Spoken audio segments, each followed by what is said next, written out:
Ini bab sabda Nabi SAW, jangan kamu bertanya tentang apa-apa pun dengan ahli kitab. Jangan kamu tanya ahli kitab apa-apa pun. Dengan sanadnya Imam Bukhari meriwayatkan daripada Humaid bin Abdurrahman, beliau mendengar Muawiyah menceritakan kepada sekumpulan orang-orang Quraisy di Madinah, dan ketika bercerita itu beliau menyebut tentang Ka'ab al-Ahbar. Katanya, sesungguhnya dia adalah di antara orang-orang yang paling benar menceritakan tentang kitab yakni tentang kitab Taurat dan Injil. Wa in kunna ma'a dhalik, namun begitu kita telah pun memastikan ada perkara dusta daripada ceritanya itu. Dengan sanadnya Imam Bukhari meriwayatkan daripada Abi Hurairah, beliau berkata, ahlul kitab membaca Taurat dengan bahasa Ibrani dan mereka mentafsirkannya dengan bahasa Arab untuk orang-orang Islam. Pada ketika itu Rasulullah SAW bersabda, jangan kamu membenarkan ahli kitab dan jangan pula kamu mendustakan mereka. Cukuplah kamu berkata, kami beriman kepada Allah dan apa-apa yang diturunkan kepada kita, al-ayah, hingga ke akhir ayat. Dengan sanadnya Imam Bukhari meriwayatkan daripada Ubaidillah bin Abdullah bahwa Ibnu Abbas pernah berkata, bagaimana kamu akan bertanya ahli kitab tentang apa-apa, padahal kitab yang diturunkan, yang Allah turunkan kepada Rasulnya lebih baru lagi. Taqra'unahu mahdhan, kamu dapat membacanya dalam keadaan tulen dan tidak bercampur baur dengan perkara yang tak betul. Wa qad haddatsakum, Nabi SAW pula telah menceritakan kepada kamu bahawa ahli kitab telah menukar gantikan kitab Allah. Mereka telah mengubahnya, mereka tulis dengan tangan-tangan mereka kitab itu, dan mereka berkata, huwa min indillah, ini daripada Allah, untuk mereka mendapat mata benda yang sedikit dengannya. Ala yanhaakum ma ja'akum minal ilmi an mas'alatihim, tidakkah ilmu yang telah sampai kepada kamu menegah kamu daripada bertanya mereka lagi? La wallah, tidak, demi Allah kita tidak nampak seorang pun daripada mereka bertanya kamu tentang apa yang diturunkan kepada kamu, ini tentang kitab yang diturunkan kepada kamu. Ini bab larangan Nabi SAW menunjukkan haram, kecuali apa-apa yang diketahui tentang keharusannya, kecuali keharusan yakni yang diketahui daripada qarinah-qarinah ataupun bukti-bukti yang lain. Begitu juga dengan perintahnya. Ini seperti firman-Nya, ini seperti kata Nabi SAW, hina ahallu, ketika mereka yakni para sahabat telah membuka ihram, asibu minan nisa, kamu bersetubuhlah dengan isteri-isteri kamu. Wa qala Jabir, Jabir berkata, tetapi Nabi SAW tidak memastikan ke atas kami. Beliau hanya menghalalkan isteri-isteri kepada mereka. Ummu Atiyah berkata, kami dilarang, yakni kami orang-orang perempuan dilarang daripada mengikuti janazah, tetapi Nabi SAW tidak memastikan ke atas kami berbuat begitu. Dengan sanadnya Imam Bukhari meriwayatkan daripada Jabir bin Abdullah daripada Atha, beliau berkata, saya telah mendengar Jabir bin Abdullah dalam sekumpulan orang bersamanya, katanya, kami telah berihlal, yakni sahabat-sahabat Nabi Rasulullah SAW, fil haji khalisan, untuk mengerjakan haji semata-mata, tidak ada bersamanya umrah. Atha berkata, Jabir berkata, faqadiman Nabi SAW, selepas itu Nabi SAW datang pada pagi malam yang keempat. Pagi selepas malam yang keempat, yaitu daripada bulan Zulhijjah, yakni pada hari yang keempat Zulhijjah. Falamma qadimna, bila kami sampai, Nabi SAW menyuruh kami supaya membuka ihram. Dan beliau berkata, ahillu, bukalah ihram. Dan kamu bersetubuhlah dengan isteri-isteri kamu. Qala Atha, qala Jabir, Atha berkata, Jabir berkata, walam ya'zim alaihim, tetapi Nabi SAW tidak memestikan mereka, tidak mewajibkan atas mereka yang bersetubuh itu, tetapi baginda cuma menghalalkan isteri-isteri itu kepada mereka. Fabalaghahu, lepas itu Nabi SAW mendapat tahu kami berkata, apabila sudah tidak ada lagi, apabila hanya sudah tinggal di antara kita ni dan hari Arafah tu 5 hari saja, dia pula suruh kita supaya buka ihram dan bersetubuh dengan isteri-isteri kita. Biar kita pergi ke Arafah dalam keadaan zakar kita menitiskan air mazi, ataupun dalam nuskha yang lain menitiskan, dalam keadaan menitiskan air mani. Qala, yani Atha berkata, wa yaqulu Jabir biyadihi hakadha, Jabir membuat dengan tangannya begini, dia menggerakkan tangannya begitu. Begitu. Dalam keadaan zakar kita mengeluarkan air mani. Gitu. Faqama Rasulullah sallallahu alaihi wasallam, maka Rasulullah sallallahu alaihi wasallam bangun, berdiri. Lalu baginda bersabda, kamu kan memang tahu aku ini adalah orang yang paling bertakwa di antara kamu kepada Allah, orang yang paling benar, orang yang paling baik. Kalaulah tidak kerana ada hadiu, binatang kurban ini aku bawa bersama, nescaya aku halal seperti mana kamu juga. Yani aku buka ihram aku seperti kamu juga. Kamu bukalah ihram. Kalaulah aku telah mengetahui perkara akan datang seperti perkara yang telah berlalu, nescaya aku tidak bawa binatang kurban ini bersamaku, dan aku buka ihram, aku halalkan diriku, yani aku buka ihram. Wa sami'na fahalalna, kata Jabir, kami pun bertahallullah ataupun bukalah ihram itu, kami dengar dan kami patuhlah kepada suruhan Nabi SAW itu. Dengan sanadnya Imam Bukhari meriwayatkan daripada Abdullah Al-Muzani, daripada Nabi SAW, baginda bersabda, bersembahyanglah kamu sebelum sembahyang maghrib. Pada kali yang ketiga, 3 kali dia kata begitu. Pada kali yang ketiga, lepas pada tu baru dia kata liman syaa, kepada sesiapa yang mahu. Takut-takut baginda kata begitu kerana takut akan dijadikan orang sembahyang itu sebagai sunnah, sebagai suatu ketetapan, suatu kewajipan. Sunnah di sini dengan makna kewajipan. Babu karahiyatil ikhtilaf, ini bab larangan daripada berselisih, berselisih pendapat ataupun bertengkar. Dengan sanadnya Imam Bukhari meriwayatkan daripada Jundub bin Abdullah, beliau berkata Rasulullah sallallahu alaihi wasallam bersabda, kamu bacalah Al-Quran itu, ma'talafat qulubukum, selagi hati kamu mesra, bersatu. Fa idza ikhtalaftum faqumu anhu, apabila kamu berselisih pendapat, faqumu anhu, kamu tinggalkanlah.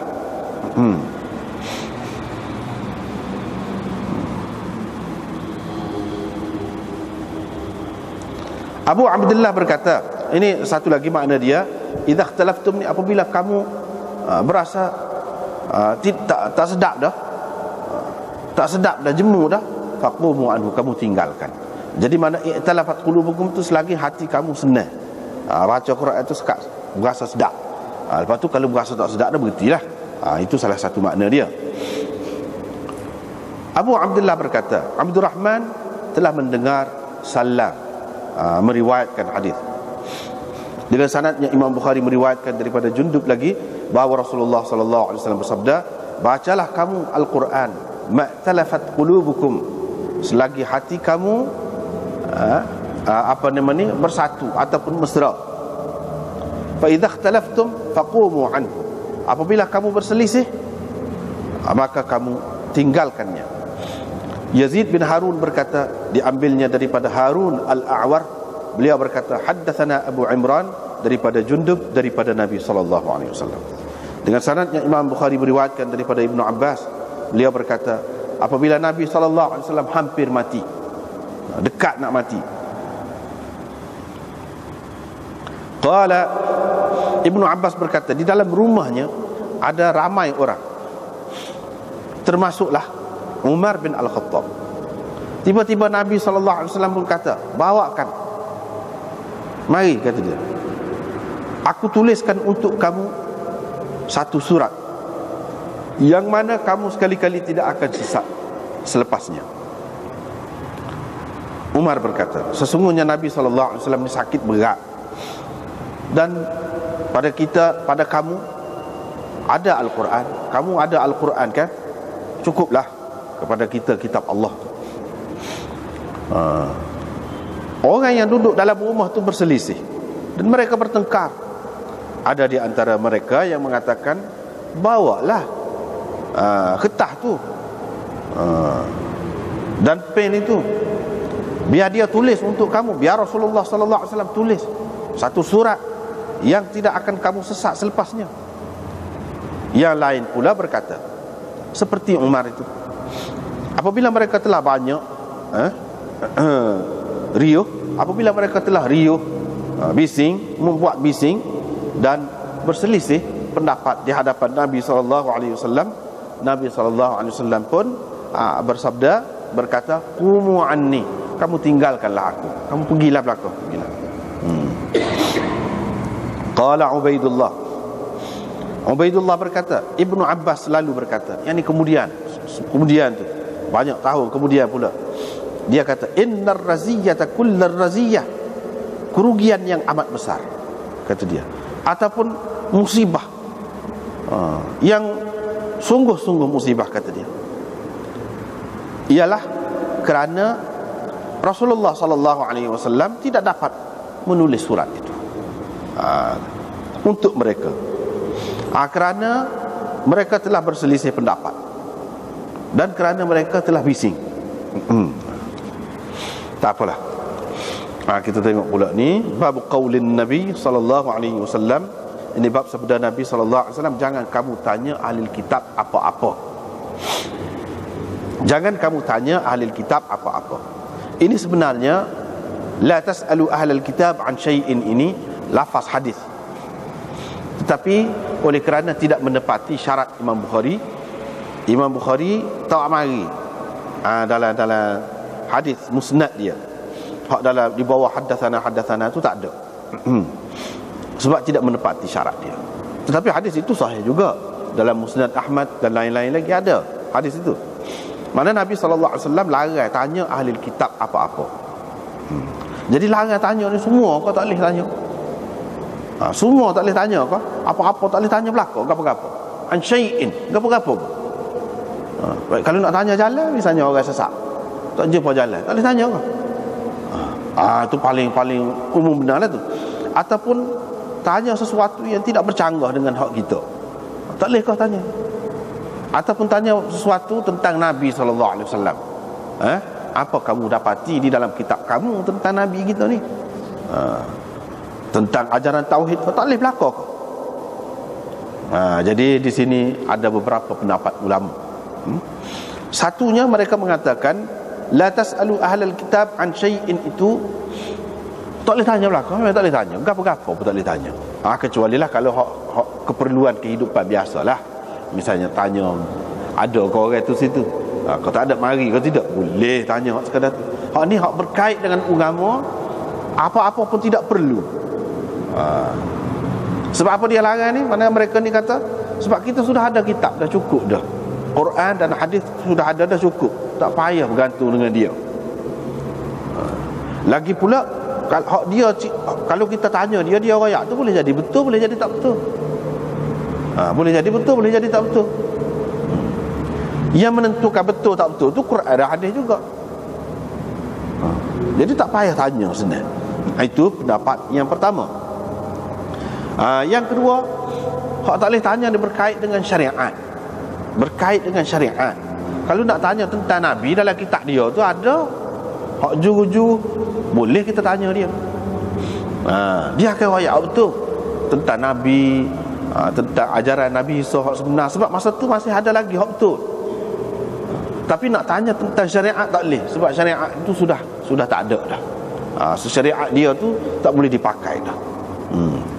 Itu makna yang kedua. Yang ketiga, dia kata tanya ni larang ni. Tanya ni hak tidak Islam. Kalau hak Islam tak apa tanya ahli kitab. Ahli kitab juga tapi dia masuk Islam. Tanya tak apa. Hak tak boleh tanya ni, tak boleh tanya ni, hak tidak Islam. Sebab kalau tidak Islam boleh jadi dia tipu, boleh jadi. Kalau dia tidak tipu, kitab dia tu sudah berubah dah. Jadi kita tidak ada jaminan kebenaran dia. Apa nama ni, cerita dia tu.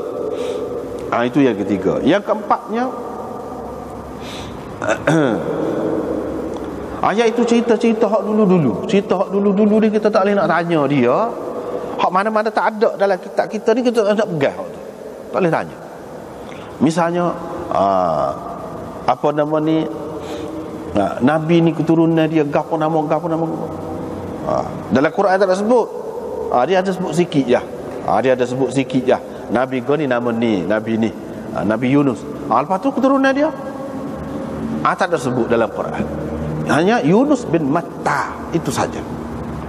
Lepas tu tak ada sebut. Jadi adakah boleh kita pegang nak rujuk kepada cerita-cerita hak dulu ni, nak rujuk kepada dia? Tak boleh. Sebab apa? Selalunya banyak berlaku penyelewengan di situ.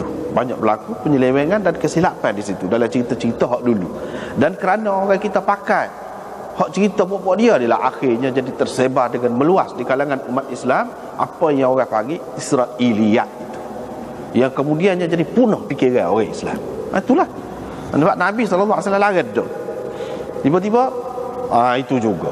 Bila itu juga tu jadi gitulah. Maka timbullah cerita-cerita macam-macam lah ceritanya. Nabi Sulaiman ni nikah dengan Balqis. Timbullah cerita. Padahal dalam hadis yang sahih tak ada. Dia masuk Islam tu ada. Aslam tu ma'a Sulaiman. Itu ada masuk Islam. Dia masuk Islam. Balqis tu Islam kemudiannya. Tapi dia tu nikah dengan Nabi Sulaiman tak ada. Serupa juga. Lepas tu cerita Balqis ni bulu betih lah macam-macam. Jadi Nabi Sulaiman nak tengok. Sebab tu dia buat apa nama ni, hasibat hulujatan wa kashafat an saqaiha. Qala innahu sarhun mumarradun min qawarid. Itu dalam Quran sebut kan. Jadi dia buat tu bila Balqis tu mari ke istana dia buat istana tu jadi sehingga nampak macam air berolok. Air duduk kocok, air bergerak gitu. Padahalnya cermin. Jadi nampak macam air gitu. Jadi Israiliyat ni cerita Israiliyat, nak ayatnya karut. Jadi tujuan dia sebenarnya dia nak tengok betih. Dia kata Nabi Sulaiman tu dia buat gitu. Bila dia pergi tengok air tu berolak, dia kamak ke air. Falamma ra'athu hasibat hulujah. Dia kamak ke air. Wa kashafat an saqaiha. Dia pun seloklah kain dia. Jadi Nabi Sulaiman pun boleh tengok orang duduk kata betih bulu ke apa tidak bulu. Gitu. Itu cerita Israiliyat. Banyaklah lagu-lagu ni. Pak Nabi Yusuf tu nikah dengan Zulaikha. Zulaikha. Orang kita pun nama Zulaikha pun ada, Zaleha pun ada. Macam-macam lah. Pasal apa? Bini Nabi Yusuf kan kononnya. Padahal tak ada dek tu. Tak ada dek pun. Dia tak nak jadi bini Nabi Yusuf pun. Dalam riwayat-riwayat kita. Tapi oleh kerana benda ni disebarkan, akhirnya tersebarlah Israiliyat ini. Cerita-cerita dulu.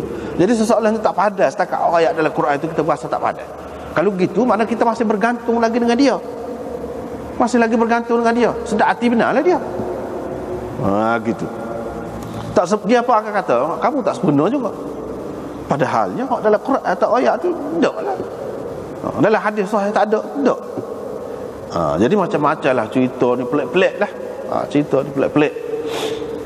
Kalau kita tengok umpamanya dalam kitab Qisasul Anbiya, ni kisah-kisah lama-lama, oh parah benar lah, parah benar.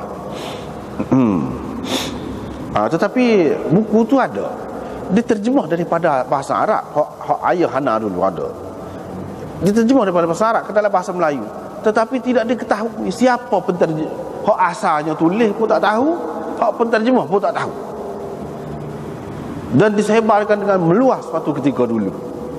Terbakarlah cerita daripada Adam sampai Nabi kita tu kak, macam-macam cerita lagu-lagu saat ni.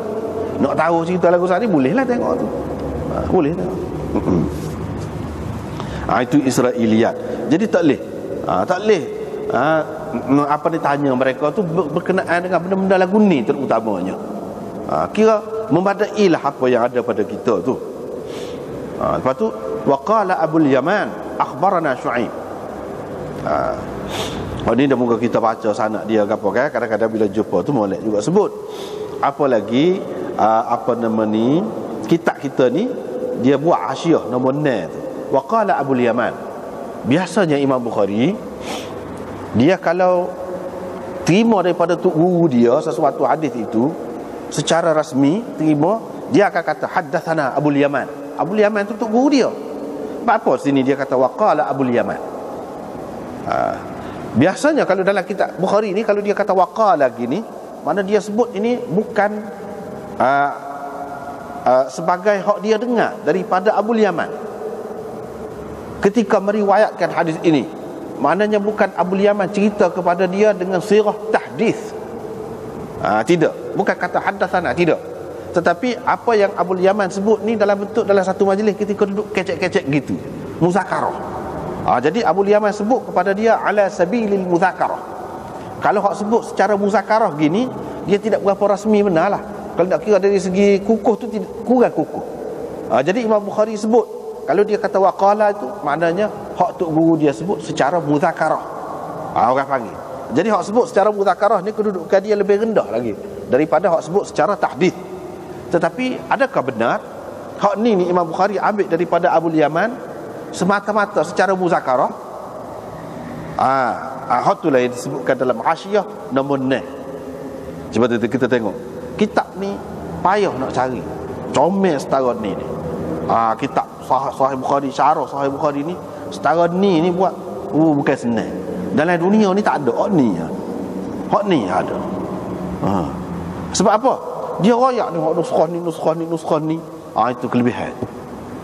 Syekh Ahmad Ali hak jilid yang kedua ni dia suruh anak murid dia Maulana Qasim Nanutwi, iaitu pengasas Darul Ulum Dioban.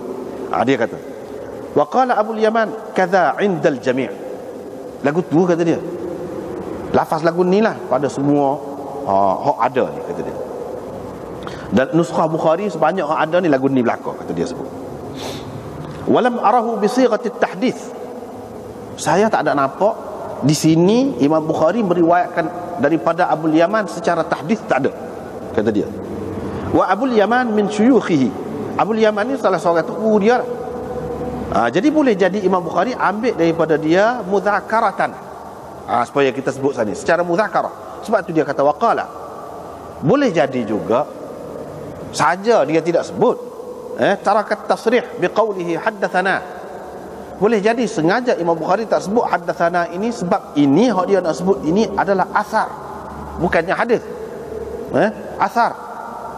Hak ni sebut ni cerita Muawiyah ni. Jadi Muawiyah ni sahabat Nabi. Hak dia rayak tu dia tidak hadis. Asar orang panggil dalam istilah hak lebih tepat. Walaupun kadang-kadang asar tu diguna juga dengan makna hadis. Jadi sebab tu dia tak saya sebut haddatsana. Sebab hak ni bukan hadis. Hak ni termasuk di dalam asar, mauquf. Mana berhenti setakat Muawiyah. Sebab itu Imam Bukhari tidak kata haddatsana. Yang kedua. Yang ketiga, boleh jadi juga hak ni hak Imam Bukhari tak ada dengar tok guru dia kata haddatsana. Boleh jadi tak ada. Dia tak ada dengar. Itu kemungkinan yang ketiga. Sebab anak murid ni kan, dia ada juga ketika uzur. Tok guru tu mengajar semacam. Ada juga anak murid ni ketika tu sakit perut nak pergi tandas misalnya. Tok guru dia baca, dia tak ada dengar. Oleh kerana dia tak ada dengar, dia kata waqala. Itu kemungkinan yang ketiga. Tetapi Kata Maulana Qasim Nanutwi, thumma wajadtul Ismaili akhrajahu an Abdullah bin Abbas at-Tayalisi an al-Bukhari faqala haddathana Abu al-Yaman. Itu dia. Wa min hadha al-wajh akhrajahu Abu Nu'aim fadhakarahu fadhahara annahu masmu'un lahu wa tarajjaha al-ihtimal ath-thani thumma wajadtuhu fi at-tarikh as-saghir lil-Bukhari qala haddathana Abu al-Yaman. Jadi dia kata, tapi saya jumpa dalam mustakhraj Ismaili.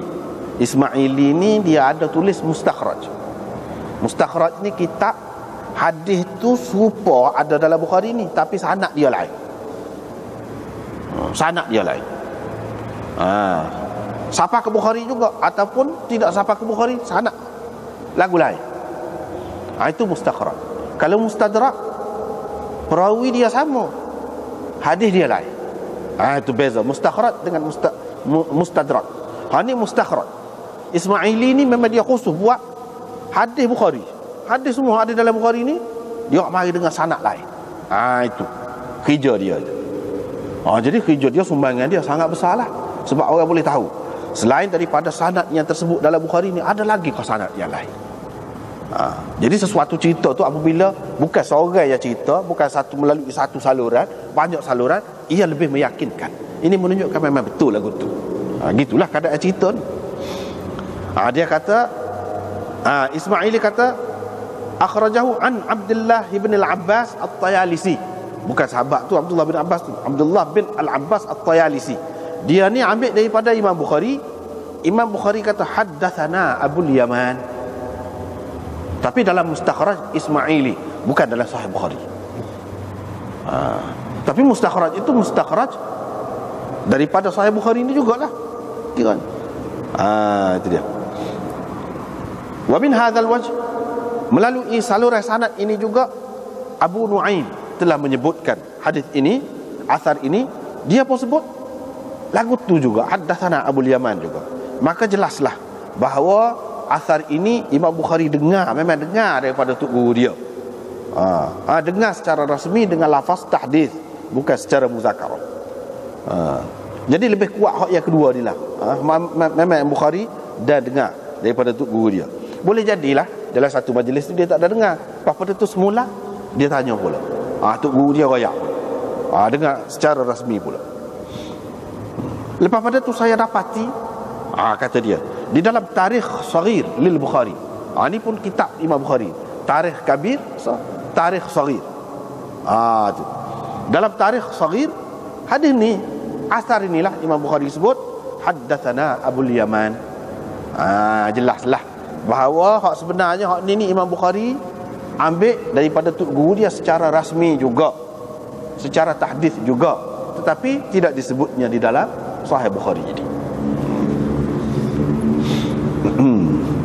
Jadi kita tak boleh kata mesti apabila Imam Bukhari kata waqala gitu, maknanya dia riwayat secara mudzakarah. Tak mesti. Boleh jadi secara tahdits juga, tetapi kerana sesuatu sebab yang lain sengaja dia sebut gitu. Itulah seni yang terdapat di dalam Sahih Bukhari. Kita tidak jumpa dalam lain lagu tu. Dia ada ambil kira benar-benar halus-halus seni. Itu seni dia. Baiklah. Humaid bin Abdul Rahman, dia dengar Muawiyah ketika duduk bercerita kepada sekumpulan orang-orang Quraisy di Madinah. Yakni bila ni, ketika dia pergi buat haji di zaman pemerintahan Sayyidina Umar, dianya duduk di Syam. Sayyidina Muawiyah ni duduk di Syam. Lagu mana dia pergi bercerita kepada beberapa orang di Madinah ni ketika dia pergi buat haji? Pergilah ke Madinah di zaman pemerintahan Sayyidina Umar. Dia pun sebutlah tentang Ka'bul Ahbar. Ka'bul Ahbar iaitu seorang ahli kitab yang masuk Islam. Macam-macam pendapat ulama. Ada yang mengatakan dia masuk Islam di zaman Sayyidina Umar, ada yang kata masuk Islam zaman Sayyidina Abu Bakar, ada yang kata masuk Islam zaman Nabi, tapi dia tak ada jumpa dengan Nabi, dia tidak sahabat. Dia tidak sahabat, tapi dia masuk Islam di zaman Nabi, dia tak ada jumpa dengan Nabi. Tetapi yang lebih tepatnya ialah dia Islam di zaman Sayyidina Umar. Hak tu lebih tepat. Dan dia ni alim besar. dalam kalangan ahli kitab tu alim. Muawiyah kata apa? In kana min asdaqi haula al-muhaddithin. Sesungguhnya dia ni kita baca asal dia inna, tetapi oleh kerana ada kana fi'il naqis selepas dia, maka dia kena mukhaffafah min ats-tsaqilah in.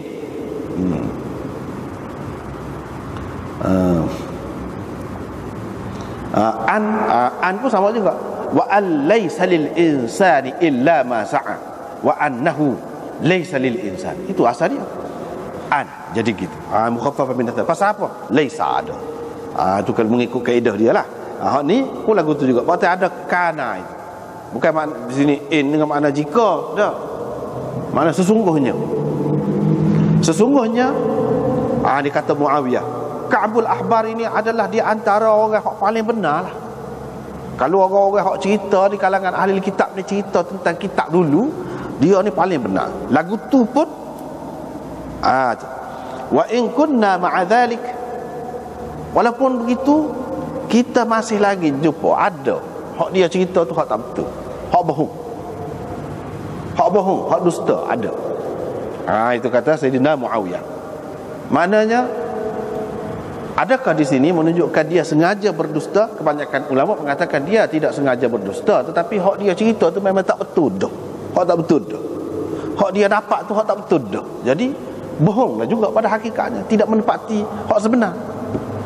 Itu bahayanya. Jadi banyak cerita-cerita ni daripada Ka'bul Ahbar Israiliyat ini. Mungkin pada masa tu yang Muawiyah tahu tidaklah begitu banyak. Walaupun begitu dia sudah kata dah, kita dapat pastikan kita jumpa ada hak tak betul, hak dusta. Padahal dia tu juru benar dah tu, baiklah tu, Islam dah pula. Apa lagi lah kalau hak lain-lain. Anak ayatnya tak sah lah, hak senangnya tak sah lah, tak sah. Sebab apa? Takut-takut kita ni terpengaruh. Takut-takut kita ni terpengaruh. Tapi kalau kita alim, tak apa. Kalau alim nak baca kitab lagu mana, tak apa. Tak betul pun tak apa. Bahkan mesti kita kena baca. Kalau hak alim, kalau tidak kita nak tahu tak betul lagu mana dia. Kita tahu tak tahu, tapi kita tahulah kaedah dia tu. Kita Taurat ni banyak dah tak betul, tapi kita nak baca, nak tahu lagi. Dan kita tidak pegang dengan hak tu, bukan menjadi pegangan kita, tak apa kalau lagu tu. Tak apa. Sebab itulah ulama-ulama daripada dulu sampai sekarang, terutamanya kalau dengan maksud kita nak berlawan dengan dia, nak royak hak dia tu tak betul, nak buktikan hak tak betul dia. Kalau kita tak tahu hak dia lagu mana. Jadi ulama-ulama tak apa dia boleh baca. Tapi kalau orang awam, orang biasa ni, dia tak tahu, dia tidak ada neraca untuk timbang. Jadi bila tidak ada neraca tu boleh jadi berat kot ni boleh jadilah. Kalau kita ni orang biasa ni, kalau baca buku komunis boleh jadi komunis. Kalau baca kitab kau ni boleh jadi kau tu, gitulah. Tapi kalau orang yang pandai sungguh, tak. Dan dia mesti tu. Misalnya kita kata filem. Nak tahu filem tu molek ke tidak molek, lucu ke tidak lucu, bagi hak penapih filem tu, dia kena tengok. Tak apa bagi dia tengok tu, sebab itu keperluan, termasuk dalam keperluan. Dengan maksud tapi hak ni tak boleh. Hak ni kalau boleh pun kena potong di sini. Hak lain molek dah, situ tak molek, potong. Itu mana tak apa dalam keadaan tu. Begitu juga hak lain-lain. Misalnya kalau perlu, misalnya orang kerja custom, mana siapa dia kena telanjang kau orang tu. Nak cek, itu keperluan, termasuk dalam keperluan. Begitu juga doktor, kalau nak puasa, siapa tengok kemaluan, tak apa bagi dia. Orang lain tak boleh. Kau saja nak tengok warga dia. Tak boleh lagu tu. Sebab apa? Sebab hak pandai-pandai ni dia ada maksud dia. Kalau dia baca dia apa, dia tidak saja. Jadi untuk umum tak boleh. Hak senangnya tak sah lah. Senangnya tak sah. Kadang-kadang kita berasa kita kemah dah, kita pun kena juga. Lagi teruk lah lagu tu. Sebab tu kata bahaya benda bahaya ni tak boleh main-main lah. Sebab kita kata ular hak bisa tu. Tak apalah, kita ada penawar, kita ada ilmu, ada kita begini pun silap sikit. Adalah ketika tu. Ketika kita lalai leka tu ada ketika tu. Ketika sudut lemah kita tu mesti ada takkan kita kuat semua. Gitu. Dengan sebab itu bahaya. Dia tak boleh main-main lah benda ni. Supaya benda-benda lain juga lah, hak bahaya-bahaya tu kan tak boleh kan. Kerajaan pun, ibu bapa ke siapa kata tak benar kecuali dengan kawalan nak guna benda ni, bahan-bahan ni. Sebab kalau tidak dia jadi bahaya kepada orang ramai. Lepas tu riwayat dari Hasan ni asar Muawiyah. Lepas tu riwayat daripada Abi Hurairah, dia kata ahli kitab ni baca Taurat dengan bahasa Ibrani, mereka mentafsirkan untuk orang-orang Islam dengan bahasa Arab. Nabi SAW pun kata, jangan kamu membenarkan ahli kitab dan jangan kamu mendustakan mereka. Ni susah ni. Pasal pokok dia ni asalnya kitab tu daripada langit. Agama yang ada pada pokok dia tu asalnya betul, dibawa oleh nabi-nabi supaya nabi kita juga. Jadi Nabi SAW kata sebagai langkah beringat, jangan kamu membenarkan mereka. Jangan. Setiap hak dia royak tu kita kata betul lalu, jangan. Sebab apa? Sebab boleh jadi tak betul. Hak dia sudah ubah, dia sudah tukar, dia sudah baiki, boleh jadi. Jangan kamu dustakan mereka. Boleh jadi hak dia royak tu betul. Boleh jadi hak dia. Kita kata pelawak, tak boleh. Sebab bukan semuanya pelawak, bukan semua tak betul. Mungkin ada lagi hak dulu, saki-baki hak dulu yang tidak terbaiki, yang tidak dibaiki, tidak diubah. Boleh jadi juga. Dengan sebab itu Nabi SAW kata, jangan kamu dustakan. Wa qulu amanna billah, dan kamu katalah kita beriman dengan Allah dan apa yang diturunkan kepada kita dan kepada nabi-nabi sebelum ni. Secara umum gitu. Secara umum. Memang ada kepada Nabi Isa itu diturunkan kitab Injil. Memang ada diturunkan kepada Nabi Musa tu kitab Taurat. Jadi kita percaya hak turunkan secara umum gitu. Secara borong gitu. Tetapi setiap ayat dia ada dalam tu kita tak boleh percaya betul. Nak percaya tak betul pun tak boleh juga. Nak kata pelawak belakang tak boleh. Tak boleh. Takut-takut kena hak molek tu. Dengan sebab itulah kalau benda hak lagu ni payahlah, payah. Ini panduannya. Kalau kita ni nak baca juga lagu itulah, dia kena ada neraca. Salah satu neracanya hak ni. Dengan baca selalu tu benar lalu, atau menyalahkan selalu, jangan. Bahkan kita kena ada pertimbangan. Pertimbangan tu kita kena tahu mana kaedah lah, ada kaedah lah. Kita nak tahu ciri-ciri Israiliyat ni lagu mana. Jadi kalau orang alim dia belajar dah Israiliyat ni lagu mana, ciri-ciri dia, dia tahu dah. Tak apalah. Jadi hak ni dia kata betul, hak ni. Hak ni hak betul lagi ni. Masih betul lagi.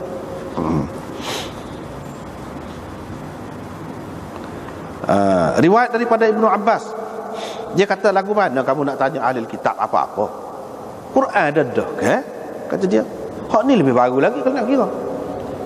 Hak lebih baru ni lebih molek kalau nak kira. Dari segi turun dia tu lebih baru. Dari segi turun, dari segi hak asal dia tu, kalam Allah tu, tak kira hak tu. Dari segi turun kepada Nabi kita ni memang lebih baru. Dan hak ni memansuhkan hak dulu. Jadi hak sudah dimansuhkan itu supaya buku lain lah juga. Kalau kita kata hak ni sudah dia baiki dah. Jadi hak sudah baiki tu mana pengarah dia tak sah dah tu hak tu sesuai untuk dulu. Ataupun dia buat macam-macam lah kita kata. Jadi kita kena pakai hak terkini, hak terbaru sepatutnya. Kalau kitab itu daripada tuai dia sendiri, kecuali kalau orang lain ubah. Kalau orang lain ubah, kita katalah hak tuai dia hak ni, lebih baik kita pakai hak ni. Hak ni hak orang kemudian. Dia kata dia baiki pun tapi seperti ku baiki labu. Ada juga kadang-kadang tu orang kemudian baiki jadi kohapun. Dia merasa dia pandai dah, hak dulu sebenarnya lebih pandai lagi. Sebab tu payah juga kan ni. Tapi kalau hak daripada Allah, semuanya serupa kitab itu kalau nak kiranya asalnya. Tetapi setelah kitab-kitab hak dulu ni, oleh kerana memang kehendak Allah Subhanahu Wa Taala, takdir dia nyena, memang sekat tu je. Dengan sebab itulah boleh berlaku walaupun kepada kitab Allah boleh berlaku pengubahan, tokok tambah boleh berlaku. Sebab memang Allah SWT nak sekat tu. Pada tu tak boleh pakar dah tu. Tak boleh pakar dah. Tetapi berbeza dengan Quran ni, memang dia tak ubah. Sebab apa? Memang nak pakar lagi. Memang dikehendaki kita semua pakai sampai kiamat. Kamu baca, tulen. Hak ni hak tulen, kata dia.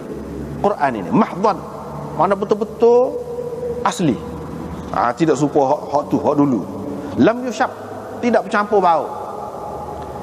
Jadi kalau hak campur-campur ni tak molek lah. Kalau campur ni kita kata madu ke madu, hak tidak asli, campur dengan hak lain, tak molek. Susu kalau campur tak molek juga, kurang dah lah khasiat asal dia. Jadi nak asal. Nabi SAW pula sudah cerita kepada kamu, ahli kitab ni sudah ubah kitab dia, mereka pindah kitab dia, tulis kitab tu dengan tangan mereka, tulis dengan tangan tu dengan tangan belakang, hak sebenar pun tulis juga, tapi maksud sini tulis tak betul lah, rekod sendiri. Lepas tu mereka kata ini daripada Allah, sebenarnya hak dia buat, hak dia rekod, hak dia ubah. Liyashtaru bihi thamanan qalila, untuk mereka mendapat mata benda yang sedikit. Jadi dia ubah tu kira-kiranya ada faedah lah untuk dia je. Ada faedah lah untuk dia. Boleh lah. Jadi orang maksudnya di sini dia menipu dengan agama. Dia menipu dengan agama puak-puak padri dia ni. Jadi menipu ni macam-macam cara. Jadi untuk nak dapat keuntungan yang sementara ni macam-macam, melalui nego, melalui gini, melalui macam-macam lah. Menipu. Tapi hak ni menipu atas nama agama.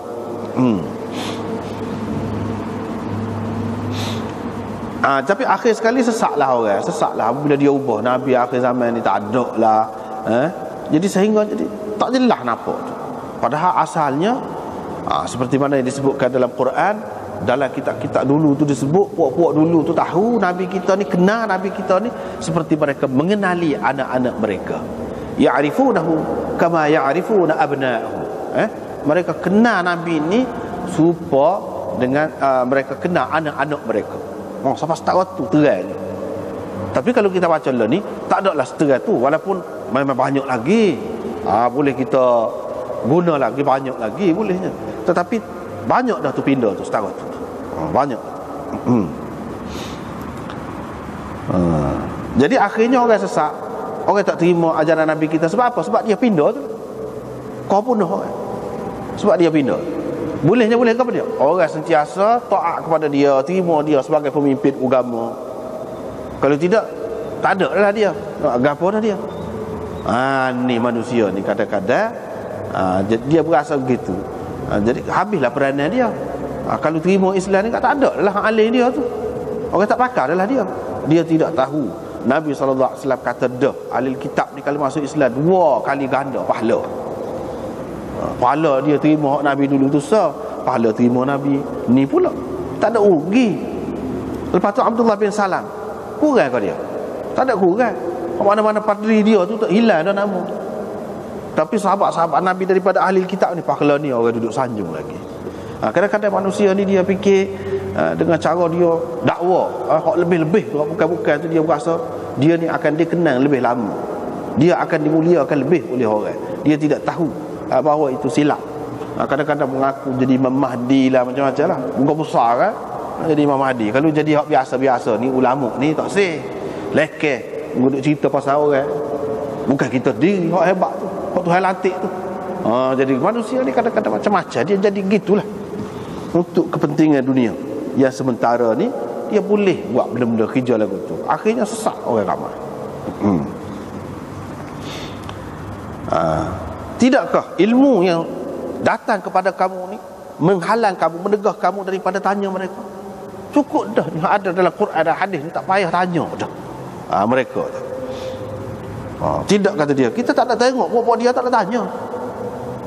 Tak nak tanya seorang pokok dia, tak nak tanya kamu tentang apa yang diturunkan dalam Quran. Dia tak cara. Jadi padahal kita ni hak betulnya, kita pula duk tanya dia.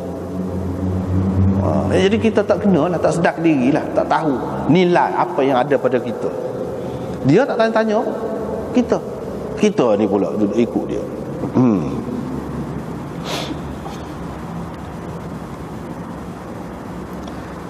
Jadi kalau kita duduk terpengaruh lagu tu, maknanya jadi apa ni, kita ni jadi tak ada harga lah, kurang harga kita tu.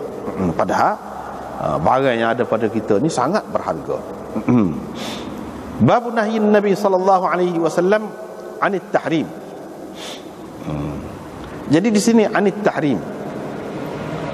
Boleh dikatakan kebanyakan nuskhah lagu ni lah an dengan an. Tetapi banyak juga nuskhah syarah-syarah hadis yang besar-besar tu ala di sini. Ala. Kalau dengan ala itu lebih tepat, lebih baik. Tapi kalau dengan an pun boleh juga, bukan makna tak boleh. Satu lagi naha. Kalau dalam kitab kita ni dia berbaris belaka. Dia berbaris. Hak naha tu pun boleh juga. Kalau naha an-nabiyyu. Kalau nahyi masdar mana? An-nabiyyi. Kena baca lagu tu. Tapi dia tak berbaris semua juga. Larangan Nabi sallallahu alaihi wasallam kalau kita pakai an bermakna ada sesuatu yang mahdzuf. Yang mahdzuf itu takdirnya yumbi'u, baru sesuai dengan haraf jar an itu. Jadi nahyin Nabi sallallahu alaihi wasallam yumbi'u anit tahrim, menunjukkan ataupun yumbi'u menyatakan makna haram. Larangan Nabi sallallahu alaihi wasallam ia menunjukkan makna haram. Itu kalau kita kata an. Kalau kita kata ala, hak tu lebih molek sebenarnya. Nahyin Nabi sallallahu alaihi wasallam yadullu ala tahrim. Boleh juga. Satu lagi takdirnya mahmulun. Nahyun Nabi sallallahu alaihi wasallam mahmulun ala tahrim. Ala. Kalau mahmul ala, yadullu ala. Larangan Nabi sallallahu alaihi wasallam menunjukkan ataupun kita kena pakai dengan makna haram. Bila Nabi larang, asalnya dengan makna haram. Illa ma yu'rafu ibahatuhu, kecuali kalau diketahui larangan itu dia larang, tapi ada yang menunjukkan harus dia, menunjukkan keharusan dia. Ada dalil yang menunjukkan harus, maka larangan itu tidak dipakai dengan makna haram, tapi dengan makna tanzihi ke, irsyadi ke, ta'dibi ke, dan macam-macam lagi lah yang lain. Begitu juga perintah dia. Mana perintah dia dipakai dengan makna wajib. Hak Nabi suruh tu asalnya dengan makna wajib. Begitu juga tu mana kalau tak ada dalil yang memalingkan perintah dia itu daripada wajib kepada makna lain.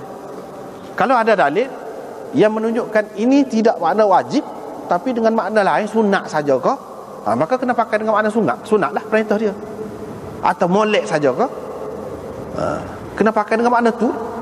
Tapi kalau tidak, secara mutlak perintah Nabi SAW pada asalnya memberi makna wajib. Kalau larang memberi makna haram, kecuali kalau ada dalil yang menunjukkan tidak gitu. Ini tujuan Imam Bukhari buat mari ni ayat usul pekok. Usul pekok. Jadi Imam Bukhari serupa dengan kebanyakan ulama yang mengatakan asal nahi menunjukkan haram. Al-aslu fin nahyi at-tahrim.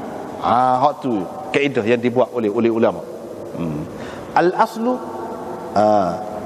fil amri al-wujub lil wujub. Jadi perintah asalnya menunjukkan wajib. Itu kaedah yang dibuat oleh ulama. Imam Bukhari pun lagu tu juga. Illa an yadulla dalil ala tahrim ataupun ala al-ibahah. Itu kaedah kalau dalam qawaid fiqh dia ada sebut. Al-aslu fi an-nahyi at-tahrim illa an yadulla dalil ala al-ibahah. Asal larang memberi makna haram, kecuali kalau ada dalil menunjukkan harus. Itu asal larang, haram. Asal perintah al-aslu fil amri al-wujub illa an yadulla dalil ala khilafi dhalik. Kecuali kalau ada dalil yang menunjukkan tidak lagu tu, asalnya memberi makna wajib. Itu kaedah fiqh. Supaya juga di sini Imam Bukhari nak ayatnya, orang yang faham Quran dan hadis ini dia akan reti, dia akan dapat awak keluar daripada Quran dan hadis tu sekian banyak usul. Orang panggil usul fiqh, orang panggil qawaid fiqh, dan macam-macam lagi ilmu dia boleh buat keluar daripada Quran dan hadis itu. Seperti mana ulama-ulama, mereka ahli tentang Quran, mereka ahli tentang hadis. Sebab itulah mereka telah membuat kesimpulan supaya Imam Bukhari buat ni berdasarkan kajian mereka terhadap Quran dan hadis itu.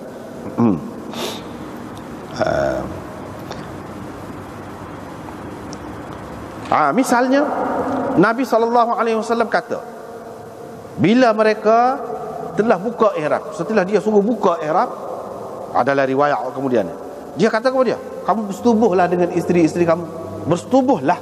Maka perintah tu, apakah di sini perintah ni dengan makna wajib? Imam Bukhari kata, Jabir berkata, walam ya'zim alaihim, Nabi SAW tidak memestikan atas mereka. Tak mesti, bukan makna wajib, mana kalau tak bersetubuh dosa. Jabir faham, Jabir tahu bahawa walaupun Nabi suruh, dia tidak makna wajib di sini. Walaupun asal Nabi kalau dia suruh makna wajib, tapi di sini bukan dengan makna wajib. Apa sebab? Sebabnya walam ya'zim alaihim, Nabi SAW tidak memestikan ke atas mereka. Ini dalil yang menunjukkan perintah dia itu bukan dengan makna wajib. Jadi perintah itu dengan makna apa? Kalau lagu tu lil ibahah, untuk menunjukkan harus, boleh. Kalau nak bersetubuh dengan isteri pun setelah buka ihram tu boleh. Pada ketika buat kerja haji tu buka dah ihram tu, tak sempurna lagi, tak habis lagi nak buat ni, tapi sudah buka dah haji tamattu' misalnya. Jadi di sini ni tamattu' lah ni maksudnya. Tamattu' boleh. Jadi perintah di sini bukan dengan makna wajib, tetapi dengan makna harus. Itu sebab dia kata, tetapi Nabi SAW menghalalkan kepada mereka sesuatu yang halal itu bukan wajib. Sesuatu yang halal itu bukan wajib, mesti kita kena kita kata itik halal, wajib makan? Tak. Boleh kan, kalau nak makan boleh, mesti tak. Lagu tu keadaan benda yang harus itu, yang halal itu. Ini contoh kepada amruhu ni. Wa qalat Ummu Atiyah, Ummu Atiyah berkata, kami orang-orang perempuan dilarang daripada mengikuti jenazah. Nabi SAW larang. Kalau orang usung orang mati, orang kubur tu, dia larang. Kita orang perempuan ni pergi, kata supaya orang lelaki tu. Walam ya'zim alaina, dia kata, tetapi Nabi SAW tidak memestikan ke atas kita. Larang tu mana tak boleh pergi langsung. Jadi asal makna larang itu kalau daripada Nabi dengan makna haram, tak boleh buat. Tetapi di sini makna haram kah? Tak. Sebab apa? Ada dalil yang memalingkan daripada makna haram itu. Ada dalil, iaitu Ummu Atiyah kata, walam ya'zim alaina, Nabi SAW tidak memestikan ke atas kita. Mana tidak kata larang itu larang mutlak. Larang terus, tak boleh ke mana-mana pun. Tak. Cuma molek kalau tak pergi. Jadi di sini dengan makna makruh. Itulah ulama kata kalau kurang, kalau tidak haram, dia pergi makruh. Ataupun dengan makna tidak molek saja, irsyadi saja. Dengan dia, sebab itulah kalau kita belajar di dalam usul fiqh, dia ada banyak makna. Amar ni ada berapa makna? Banyak makna. Nahi, larangan pun dia bukan dengan makna haram saja, banyak maknanya.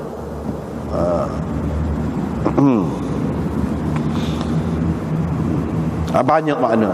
Ada kalanya dengan makna tahdid, ada kalanya dengan makna macam-macam lah. Ta'jiz. Misalnya kita kata, faman sya'a falyu'min wa man sya'a falyakfur. Sesiapa yang nak beriman, sesiapa nak jadi kafir, jadilah. Jadi kafir lah. Jadi Tuhan suruh jadi kafir. Jadi suruh tu makna ke dia? Mana wajib ke dosa ke kalau kita tak jadi kafir? Gitu. Soal lagu tu. Jadi suruh tidak semestinya makna wajib. Di sini makna tahdid, uguk tu. Gilah nak tahu. Gi. Jadi gi tu bukan suruh. Gi tu gi kap main pun lalu lah. Makna gitu. Seperti kita juga kita kata lah. Lah tu bukan bui. Tak bui lah. Kalau bui jadi hijau lah maknanya gitu. Sebab tu dia kata, inna a'tadna lizalimina naran ahata bihim suradiquha. Tapi kalau jadi kafir, kami bubuh dalam neraka. Mana gitulah. Bubuh dalam neraka. Itulah bolehnya. Jadi di sini serupa tu juga. Bila dia larang, Nabi larang tidak semesti dengan makna haram. Boleh jadi dengan makna lain. Tak molek saja. Tak molek.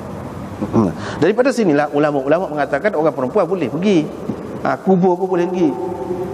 Sebab apa? Nabi SAW tidak larang secara mutlak. Cuma dia larang itu memandangkan keadaan-keadaan tertentu. Kalau boleh menimbulkan perkara-perkara yang tidak baik, iyalah. Gitu.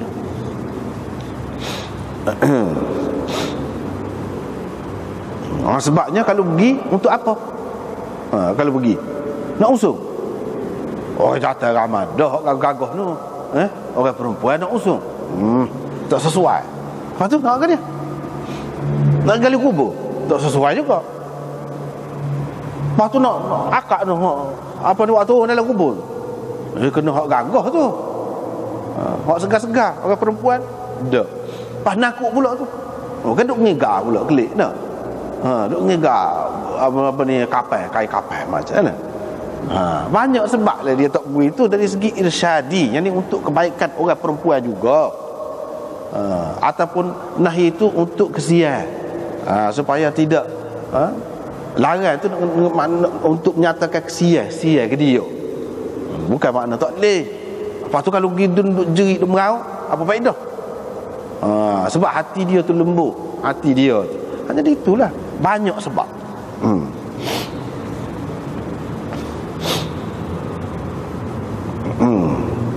Lepas tu dia pun ceritalah hadis hak ni. Hak tadi dia sebut secara ringkas. Ni disebut dengan sanad pula. Hak cerita hak Nabi suruh bersetubuh dengan isteri ni bila buka ihram tu. Dia mari dengan sanad dia daripada Jabir bin Abdullah. Dia kata kami ihlal, sahabat-sahabat Nabi ni ihlal nak kerja haji semata-mata, kata dia. Mula-mula tu start tu turun daripada Madinah tu nak pergi ke Mekah ni dengan niat nak pergi haji lah, kata dia. Tak ada lain dah, tak ada nak buat umrah sekali ke apa, tak ada, kata dia. Lepas tu dia pun kata, pada pagi yang keempat bulan Zulhijjah, Nabi SAW mari. Kami pun sapa, kata dia. Nabi SAW pun suruh buka ihram, kata dia. Dan dia kata, kamu buka ihram, kamu bersetubuhlah dengan isteri kamu. Situlah hadis. Jadi suruh bersetubuh ni mesti kau wajib ke? Kalau tak bersetubuh dosa ke? Tak jadi ke nak kerja haji tu? Tak. Mana dia nak ayatnya boleh.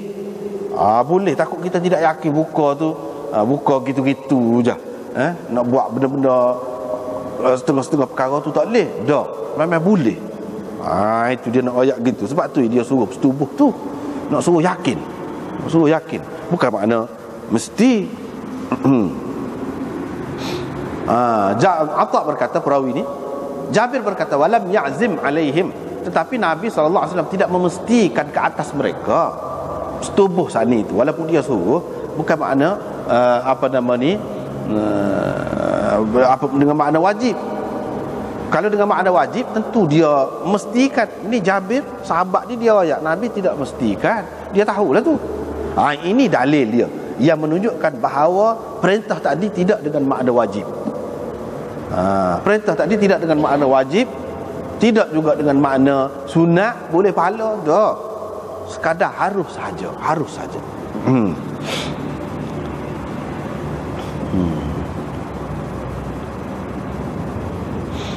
Lepas pada tu Nabi pun dapat tahu hak kami duduk kecek, hak kita sahabat-sahabat duduk kecek ni, lagu mana ni, kata dia. Hari yang kelima, 5 hari lagi ni, hari Arafah ni, 5 hari lagi, tiba-tiba dia suruh kita setubuh dengan isteri pula. Mana kalau lagu tu gak kita pergi ke Arafah tu dalam keadaan zakar kita duduk menitiskan air mani lagi lah, air mani. Gitu. Kalau lagu tu mana kita pergi ke Arafah tu dalam keadaan zakar kita menitiskan air mani. Kata dia. Dia kata gitu. Nabi SAW pun dah dengar gitu ni, dia pun kata, ni dia kata ni. Jadi kadang-kadang kita buat ibadat apa ni, kita kena ikut Nabi. Jadi kita tak boleh fikir sendiri kalau buat gini jadi kurang molek. Tidaklah begitu. Nak mendekatkan diri ni begini kan, tinggal segala dunia ni pakai hak tak boleh berjahit gapo semua tu kan, kiranya kemuncak lah, menunjukkan tinggal dunia tu. Jadi perempuan ini kemuncak dunia. Kiranya tak boleh lah. Kena kira dengan akal itu. Tidak. Nabi SAW larang. Ini banyaklah maksudnya dalam bab haji, kita sudah bincang dah panjang lebar maksud dia ni lagu mana, luahlah maksud dia tu. Jadi kita tidak nak sebut panjang dah lah. Sini Dia kata aku ni paling bertakwa di antara kamu kepada Allah, paling benar, aku tidak kecek benda tak betul, paling baik. Di sini menunjukkan kalau seseorang tu memang lebih, dia ngaku dia lebih tu kepada anak buah dia, nak mengingatkan anak buah dia, tak apa, aku pandai lagi padamu. Dia kata lagu tu untuk sedep mana-mana lah, aku pandai lagi padamu. Kita kata gitu, tidak makna sombong lagu tu, biar dia khabar ke diri. Tujuannya lagu tu. Jadi kalaulah tidak sampai aku ni bawa binatang kurban buat mari sekali, aku pun seperti kamu juga akan buka ihram juga ihram. Ni tak ada arah lah. Dia bukan tak boleh orang hak bawa binatang kurban tak boleh nak buka ihram. Kalaulah aku tahu perkara akan datang, supaya aku tahu hak lepas dah, supaya kita tahu kan kemarin gapo tahulah kalau hak kemarin jadi gini hak akan datang mana kita tahu. Ini menunjukkan Nabi sallallahu alaihi wasallam ni tidak tahu, kecuali hak Allah SWT bagi tahu ke dia. Kalau aku tahu lagu ni nak jadinya, tentu aku tidak bawa binatang kurban sekali. Kalau tak bawa, sebab kamu lah jadi hak mana-mana tak bawa tu, jadi boleh buka ihram, boleh sampai bersetubuh dengan isteri pun boleh, tapi tak ada arah lah. Gitu. Sahabat-sahabat pun bila dengar gitu, maknanya ni sungguh-sungguh ni. Kalau lagu tu memang dikehendaki gini dah lah, tak apalah. Jadi kami pun bukalah ihram, kami pun dengar dan patuhlah kepada Nabi sallallahu alaihi wasallam. Jadi dari segi hikmat dia salah satunya kita sebutlah secara rekap, walaupun sebut dah dulu dalam bab haji dulu, iaitu Nabi sallallahu alaihi wasallam nak menghapuskan adat jahiliyah ataupun kepercayaan jahiliyah bahawa pada musim haji tak boleh buat umrah, dosa besar. Tu orang zaman jahiliyah, dia buat haji juga pada musim haji saja, umrah tak boleh. Nabi sallallahu alaihi wasallam nak menghapuskan hak tu. Dia hapuskan daripada sahabat dia dulu. Jangan berasa lama kan sekala kan kita kan kalau buat ibadat kan, kalau kita buat tak kena kan kita rasa lama kan kita ni akan ditimpa bala kau gapo kau, ataupun kau tak kena kau rasa tak sedap. Jangan. Tak ada gapo. Tak ada gapo. Sebab itu Nabi sallallahu alaihi wasallam selalu dia buat benda-benda hak pelik, hak orang duduk percaya hak sebenarnya tak ada asas. Dia buat hak tu. Itu biasa dia. Misalnya orang-orang jahiliah kata kalau bulan Safar ni tak boleh, bulan bala lah. Pun kita lah, betul lah, kita ni pun ayat atas Safar, orang kata Safar tu bulan Safar lah. Jadi makna tak molek bulan Safar. Nabi nikah bulan Safar. Ni ayat tak ada, tengok dia nikah, ada tak molek? Tak ada apa, biasa. Itu cara dia. Supaya juga ni takut sahabat-sahabat dia ni ada lagi sakit baki hak jahiliah ni berasa berat. Nak buat ni, nak buat umrah sekali dengan haji. Umrah tu fasahkan umrah kepada haji, nak buat haji pula. Tadi buat umrah. Gitu. Jadi tadi buat haji mula-mula tu niat haji, lepas tu buka. Buka haji. Apa ni buat umrah pula. Gitu. Takut sahabat-sahabat ni duk berasa lagi terlekat lagi hak zaman jahiliah. Dia nak hapuskan daripada sahabat dia tu nombor satu sekali. Jangan ada orang yang nak maju ni dia kena tak ada dalam fikiran dia tu benda karut-marut, percaya bukan-bukan, dongeng-dongeng, benda-benda karut tahyul, dia tak ada dalam fikiran dia. Takut kat tu pasal tak ada. Itu orang yang nak maju. Sebab tu Nabi sallallahu alaihi wasallam cara dia ajar dia lagu tu, cara dia. Sebab tu sahabat-sahabat yang dididik oleh dia boleh ubah dunia dalam masa yang sekejap saja. Sebab apa? Fikiran dia tu bersih dah. Fikiran dia.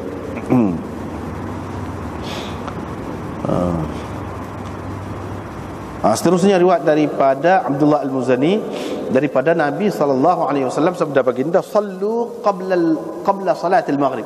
Kamu semayalah sebelum semaya maghrib. 3 kali dia kata lagu tu. Semaya sebelum maghrib. Liman syaa. Kali yang ketiga dia kata liman syaa, kepada sesiapa yang nak dah. Jadi hadis ini menunjukkan bahawa sunat qabliyah maghrib itu ada. Seperti mana yang dipegang oleh Imam Syafi'i dan ramai lagi ulama-ulama yang lain, semaya qabliyah maghrib itu ada. Ni Nabi SAW suruh.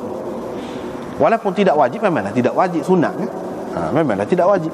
Tetapi Imam Abu Hanifah dan ramai lagi ulama-ulama yang lain mengatakan sunat qabliyah maghrib itu tidak ada.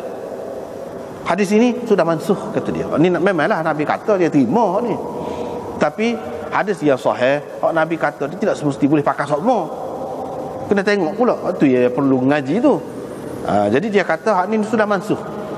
Sudah mansuh tak boleh pakai. Memang dulu memang gitulah. Tu kita terima tu.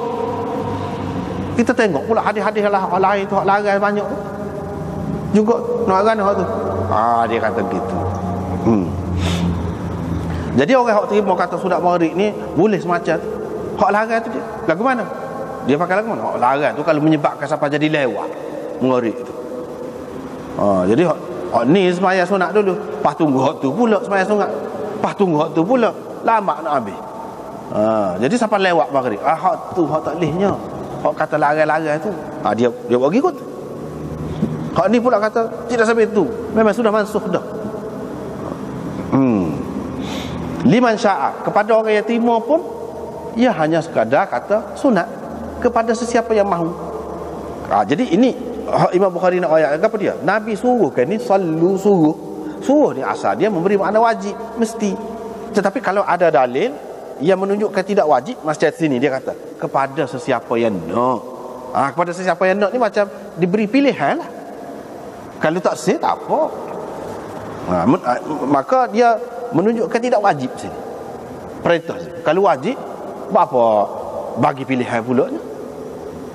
Dosa lah kalau tak buat. Tak kira siapa lah. Tak boleh, tak nak lah. Kena nak belakang. Mana gitu. Apa Nabi SAW kata liman sya'a tu? Kerana takut orang akan menjadikannya sebagai sunnah. Sebab itu ana selalu kata dah, dalam istilah lama, dalam hadis sunnah itu kadang-kadang dengan makna wajib, kadang-kadang dengan makna harus, kadang-kadang dengan makna sunat. Sunat kita faham boleh pahala kalau buat, tak dosa kalau tak buat. Di sini sunnah dengan makna wajib. Disebut sunnah juga. Ada pun sunnah dengan makna gini, dengan tetap, dengan makna gini. Sesuatu yang kalau kita buat boleh pahala, kalau tak buat tak dosa. Wajib ni sesuatu yang kalau kita buat boleh pahala, kalau tak buat dosa. Hak ni istilah ulama kemudian, ulama mutaakhirin. Adapun ulama mutaqaddimin dia guna istilah tu terbuka lah. Misalnya sini sunnah dalam hadis sendiri guna dengan makna wajib sini, bukan dengan makna sunat. Sunat kita faham tu dah. Sini takut-takut orang buat sebagai sunat. Kalau supaya kita faham ni sunat ni memang sunat. Takut apa je. Hak tu memang sunat. Hak dia takut ni takut jadi wajib. Sebab tu dia kata liman syaat. Jadi sunnah di sini dengan makna wajib, dengan makna wajib.